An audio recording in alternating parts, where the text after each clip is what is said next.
Welcome to a new video from the Parts channel. Well, I'm going to make a short video, but I find it very interesting, showing a simple test to know if the oil is coming out of the intake and that oil should not come out. But only air should come out. It is due to a failure of the PCV valve or a failure of the turbo. Look, it is a very simple test, which consists of first checking the exit of the gases through the PCV. In this case, this engine does not have a PCV.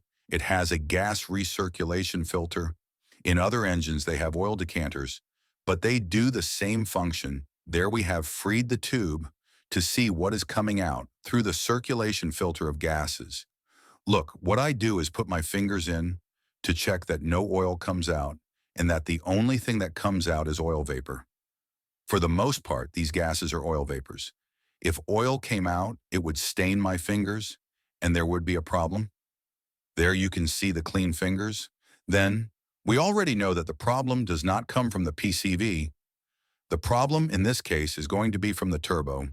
Look, now I open the intake pipe a little air, I separate it a little from the EGR, and I put my fingers, and there, if oil comes out, as is the case in this case, we already know that the problem is with the turbo. There you see that oil is coming out and it is staining my fingers. For there, only air should come out. When there is this problem, we have already ruled out that it is from the PCV valve. Now the only one that can cause this problem is the turbo. You see that it is a very simple test. Now we have dismantled the turbo and we see it has some clearance, not much but enough, to throw oil.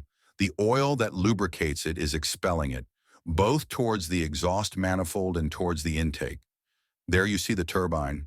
As you can see, it can be seen that that area shines. There should only be carbon, and what there is carbon along with oil. You see, this turbo is bad. As I say, it is a very simple test to know if the problem comes from the PCV valve, or as I say, in this case, it has a gas recirculation filter. In others, it will have an oil decanter, or it is a turbo problem. It is a test that is done very quickly, and it is a very effective test to find out what the problem is. In this case, came from the turbo. Well, here I leave you this short video. If it has been useful to you, then don't forget to give a like and subscribe to the channel.